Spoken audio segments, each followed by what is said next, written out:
स्थानिक स्वराज्य संस्थांच्या निवडणुका डोळ्यासमोर ठेवून आम्ही निवड करणार नाही ही एक प्रक्रिया आहे। ज्यांना ठरवायचं आहे ते ठरवतील अशी प्रतिक्रिया मुंबई भाजपचे अध्यक्ष आशिष शेलार यांनी दिली।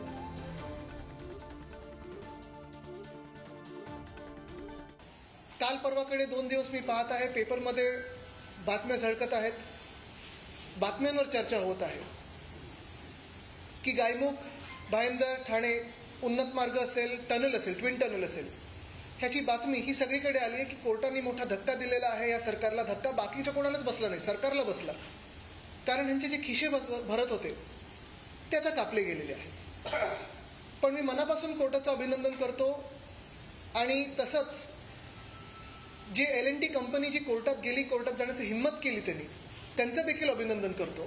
जेव्हा MMRDA मागे जायला लागलं, पहिले माघार त्यांनी जेव्हा मी हंगामा केला की 20 दिवसाची नोटीस का काढली, तेव्हा 60 दिवसाचं आम्ही कालावधी देतो सांगितलं, तिथे मागे गेली।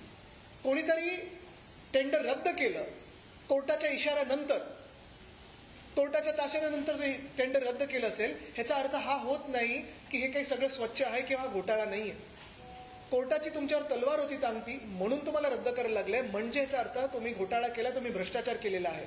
भ्रष्टनाथ शिंदे जे त्यावेळी मुख्यमंत्री होते आणि नगर विकास खातं जे MMRDA ज्याच्या अंतर्गत येतं ते त्यांच्याकडेच आहे। कदाचित तुम्ही अधिकाऱ्यांवर कारवाई कराल, तुम्ही त्यांना सस्पेंड कराल, बाजूला कराल, पण अधिकाऱ्यांवर कारवाई करून काही अर्थ नाही, कारण जे आदेश देतात हे सगळे घोटाळे करण्याचे ते भ्रष्टनाथ शिंदे आहेत। त्यांच्यावर तुम्ही EOWची चौकशी लावणार का? त्यांच्यावर न्यायालयीन चौकशी लावणार का? त्यांच्यावर तुम्ही EDची चौकशी लावणार का? आणि जो त्यांचा भ्रष्टाचार आहे तो सिद्ध त्याच्यातून होतच आहे, पण हा दिसत असल्यामुळे जोपर्यंत ही चौकशी पूर्ण होत नाही तेव्हापर्यंत तुम्ही ह्यांना मंत्रिमंडळातून ह्यांची हकालपट्टी करणार का? तर बोगदा आणि उन्नत मार्ग निविदेचा वाद नेमका काय आपण ग्राफिक्सच्या माध्यमातून समजून घेऊया। घोडबंदर भाईंदर बोगदा आणि उन्नत मार्ग प्रकल्पाच्या निविदेचा हा वाद आहे। MMRDAच्या निर्णयाला L&T कंपनीकडून उच्च आणि सर्वोच्च न्यायालयात आव्हान देण्यात आले। मुंबई उच्च न्यायालयाचा MMRDAची निविदा प्रक्रिया योग्य असल्याचा निर्वाळा आहे।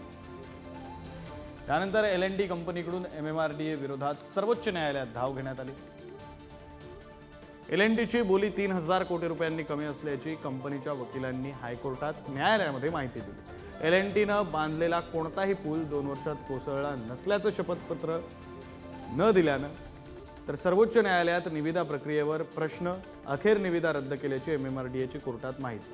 नव्या निविदेच्या खर्चात 3000 कोटींची कपात करण्याचा MMRDAनं निर्णय घेतला। हा निर्णय केवळ कायदेशीर आधारावर नव्हे तर नैतिक दृष्टीने योग्य ठरावा या हेतून घेतला असे MMRDAचं म्हणणं आहे।